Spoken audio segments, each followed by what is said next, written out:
First Samuel chapter 2 verse 30. Wherefore the Lord God of Israel saith, I said indeed that thy house and the house of thy fathers should walk before me forever. But now the Lord saith, Be it far from me, for them that honor me I will honor, and they that despise me shall be highly esteemed. Ang maikli pong devotion na ito ay, kasi ang context ng chapter na to at ang verse na to ay tungkol sa prophecy against the Eli's house. Si Eli po ay isa sa mga priest of God nung Old Testament.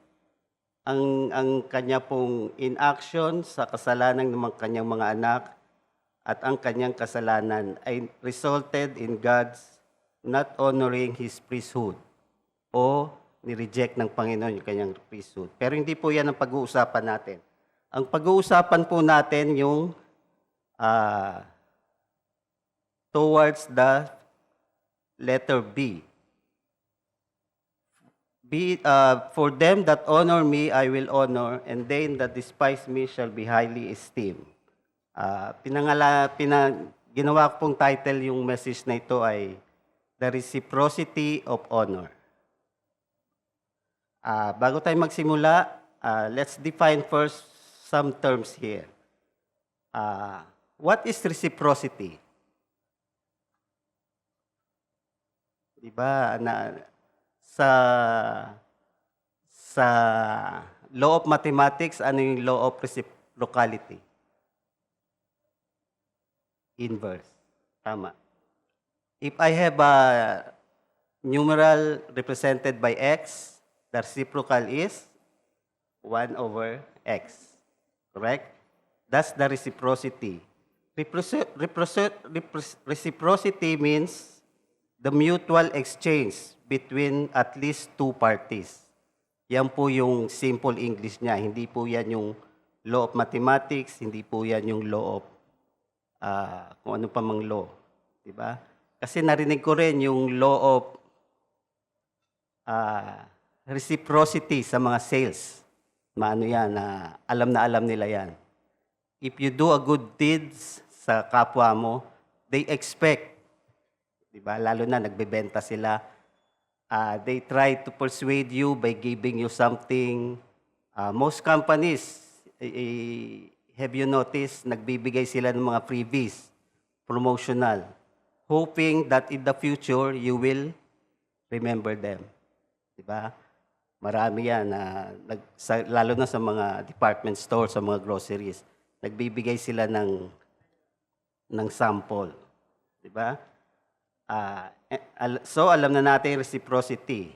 Ang honor naman, ano po yun? Depending on what Bible verse you use, according to the Bible, honor is defined as showing esteem for one deserving of respect, attention, or obedience. We have so many examples in the Bible na sino ang ibibigyan natin ng honor. Diba? Buksan po natin sa Exodus 20:12. Honor thy father and thy mother, that thy days may be long upon the land, which the Lord thy God giveth thee. Diba? So, the first thing in my outline is honor our parents. Hindi naman sinabi dito na yung parents ba natin is deserving to be respect o deserving to receive honor. Diba? Hindi naman sinabi pag masama yung magulang mo, kalimutan mo na yung honor. Diba? Yung verse na yan, para lang yan sa mga believers. Hindi po. Ito po ay whether we had a great or bad parents, we are told to honor them. Diba? As I remember, ito po yung commandment na binigay sa atin ng Panginoon na meron siyang promise. Anong promise? That thy days may be long upon the land which the Lord hath given thee. Ito po yung commandment with a promise. So, number 1, honor our parents. Number 2, 1 Peter 2:17. Honor all men, love the brotherhood, fear God, and honor the king. So ito po practically covers everyone, everybody around us. All men, our colleagues, our classmates, our neighbors, whoever is nakakasalumuhan natin. Ang sabi ng 1 Peter 2:17, honor all men, love the brotherhood, fear God, and honor the king. It's not just those we feel deserve to be honored, but also those that we think do not deserve to give honor. So Romans 13, 1-7, we are familiar with this one. Romans 13. So we have to honor our parents. Second one, we have to honor our fellow men. Third, in Romans 13, 1-7, let me read it to you. Let every soul be subject unto the higher powers, for there is no power but of God. The powers that be ordained are of God. Whosoever therefore resisteth the power, resisteth the ordinance of God, and they that resist shall receive to themselves damnation. So this one, we are told to honor the existing government of the land. Diba? We are told here sa verse number 6, For this cause pay ye tribute also, for they are God's ministers, attending continually upon this very thing. So, ando na naman yung reciprocal. So, we have to pay taxes so the government can do his job. Diba? Last time we heard the news na sa US, kamontik nang walang mapasweldo yung government because of the budget hearing na delay. So it is important that the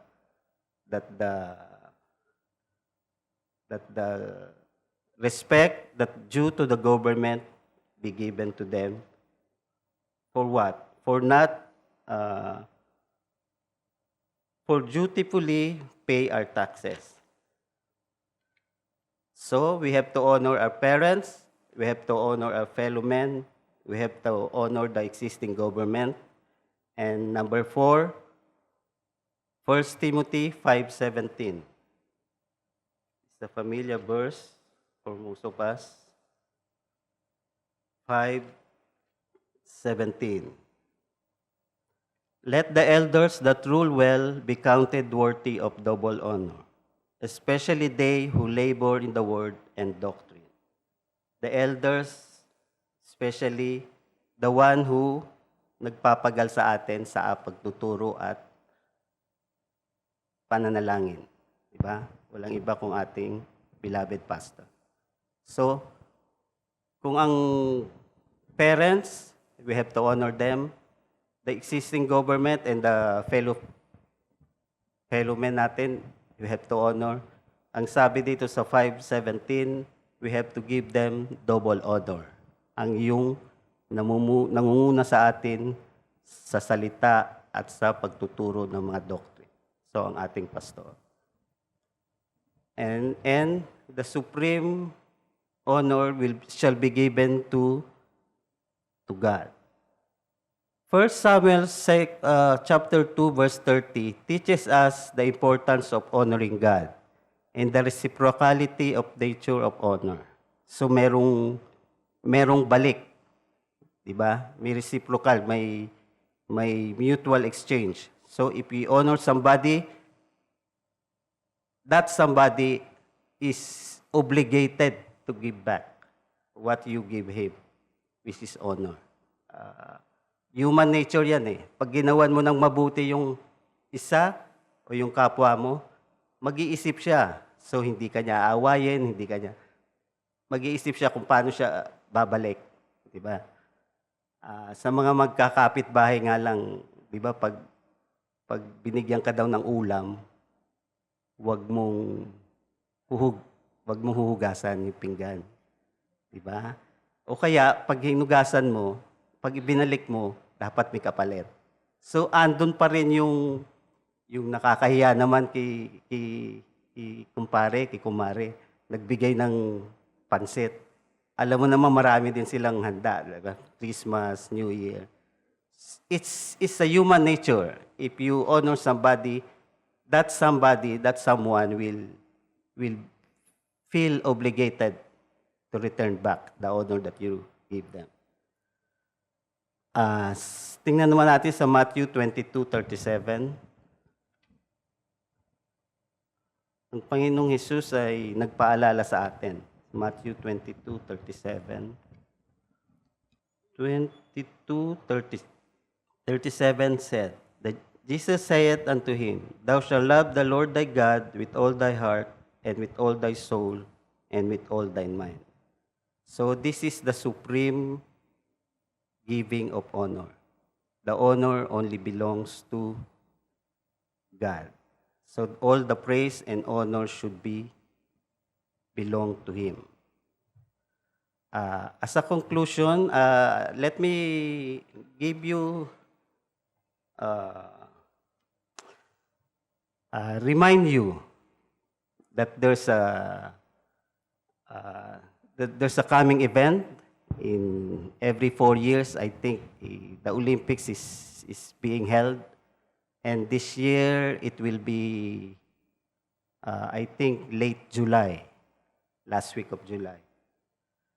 Let me remind you, there is a 1981 British historical sports drama film na kung saan this is the true story. Itong film na to is based on a true story of 2 British athletes in the 1924 Olympics. So 1924 is before the war. The athlete is Eric Liddell. He is a devout Scottish Christian who ran for the glory of God.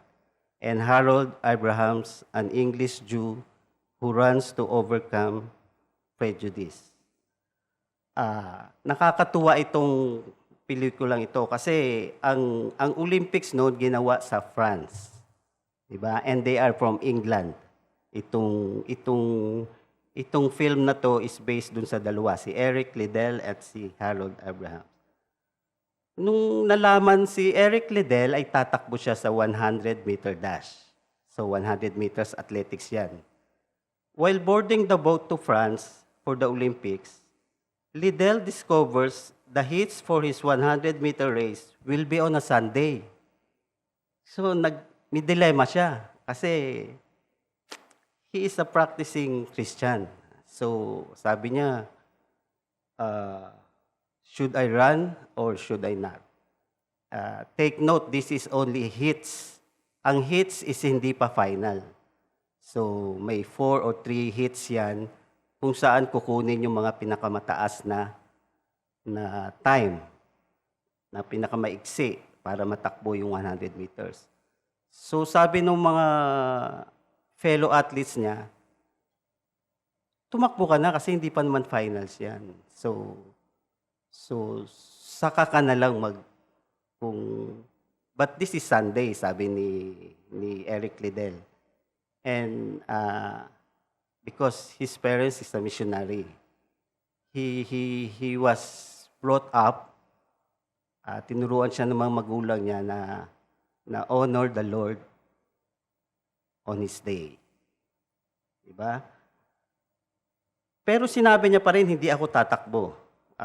Kahit siya ang favorites noon sa 100-meter dash. Despite intense pressure from the Prince of Wales and the British Olympic Committee, he refuses to run the race because of his Christian conviction. Prevent him from running on the Lord's Day. So nag-meeting yung British Olympic Committee. Anong gagawin natin? So a solution is found thanks to Liddell's teammate. Si Liddell may teammate siya na tumakbo sa 400-meter hurdles. Tapos na yung event niya and he won a silver medal. tatakbo sana siya sa 400 meters. Kasi yun yung forte niya eh. Yung una, yung hurdles, yung may tatalunan. Pero ito naman is 400-meter race. Pero sabi niya, I will give my slot to Eric Liddell, and Eric Liddell gratefully accepted. Sabi niya, sige, uh, I will run the 400-meter race, but hindi ako ang favorite niyan. Baka sisihin tayo kasi ikaw ang favorite niyan. Nanalo ka na sa 400-meter hurdles. Eh. Silver medal. Baka dito sa 400-meter race, makakuha ka ng gold. But he said, okay lang yun kasi alam ko naman na malaki yung sinacrifice mo. Hindi ka tumakbo ng hits and ikaw ang favorites nun. Pero ibibigay ko na lang yung slot. Liddell's religious conviction in the face of national athletic pride make headlines around the world. Sinabi sa headline na yon, the man who will not run on a Sunday. So, kahit hindi siya tumakbo, na headline naman siya. Diba? So, hindi lang nasa sports page, nasa headline daw. Sabi. Headlines around the world. Hindi lang sa France, hindi lang sa England, around the world.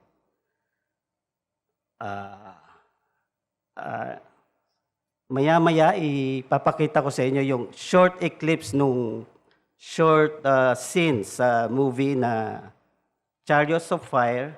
Yun yung movie nung 1981 British historical sports drama kung saan tumakbo si Liddell sa 400-meter hurdle. 400-meter race, hindi hurdle. And he is not a favorite. Ang favorite doon ay ang American athlete. Di ba? Pero isa sa mga American athlete, bago magsimula yung race, may binigay sa kanyang papel. At binuksan niya yon bago mag-race. Nakasulat doon yung 1 Samuel 2:30. So, him that honors God will be honored back. As a conclusion, 1 Samuel 2:30 should inspire us to serve God and to stand up for what we believe in. Diba? Hindi naman natin Diyos yung ating mga boss. So pwede tayong, kasi minsan ng mga activities, ginagawang Saturday, ginagawang Sunday, so naapektuhan ng ating the Lord's Day.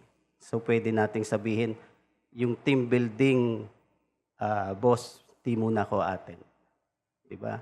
So kung sinabi niyang nakasalalay doon ang iyong promotion, nakasalalay doon yung iyong stay dito sa company, remember 1 Samuel 2:30 and remember the examples of Eric Liddell who stood up for what he believed.